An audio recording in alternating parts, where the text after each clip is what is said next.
यंदा नोव्हेंबर महिना थंडीचा नाही तर पावसाचाच असणार आहे। त्यामुळे नोव्हेंबर महिन्यामध्ये थंडीचा कडाका कमी असेल।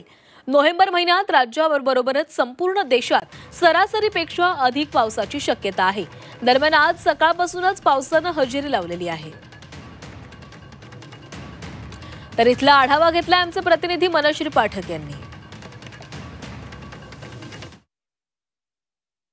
सध्याचा महिना आहे नोव्हेंबरचा। नोव्हेंबर म्हणजे अर्थातच गुलाबी थंडीचा हा महिना। मात्र गुलाबी थंडी तर कुठे दिसत नाहीये। सध्या दिसतेय ती फक्त पावसाची रिपरिप। सध्या मी आहे मुंबईमध्ये आणि मुंबईतलं दृश्य तुम्हाला दाखवते। एकतर सकाळपासून ढगाळ वातावरण आणि त्यानंतर सगळीकडे पसरलेला चिखल।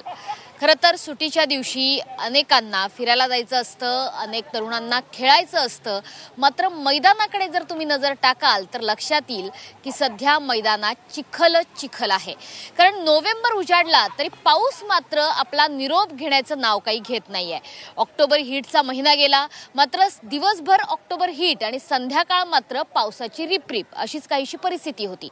ऑक्टोबर महिना संपला, नोव्हेंबर सुरू झाला तरी सुद्धा पाऊस म्हणजे जून मध्ये आलेला पाऊस अद्यापही वर्ष संपत आलं तरी सुद्धा निरोप घेण्याचं नाव घेत नाहीये। हे नेमकं असं का होतंय याचा देखील तपास केला जातोय।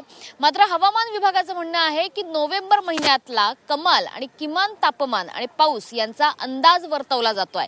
नोव्हेंबरचा अंदाज देखील सादर करण्यात आलाय। नोव्हेंबर महिन्यात वायव्य भारताचा काही भाग वगळला तर देशाच्या अनेक भागात किमान तापमान हे सरासरीपेक्षा अधिक राहण्याची शक्यता व्यक्त करण्यात आली आहे। तसंच याच नोव्हेंबर महिन्यात देशातल्या अनेक भागात सरासरी ते सरासरीपेक्षा सुद्धा जास्त अशा पावसाची शक्यता आहे। या कालावधीमध्ये दक्षिण भारतात राज्यात सगळ्यात जास्त पाऊस पडतो।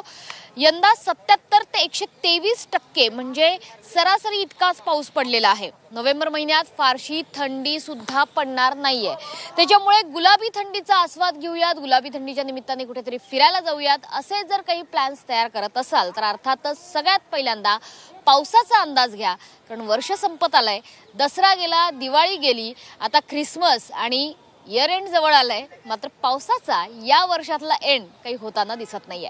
कॅमेरामन सुमेश सह मनश्री पाठक, झी 24 तास, मुंबई।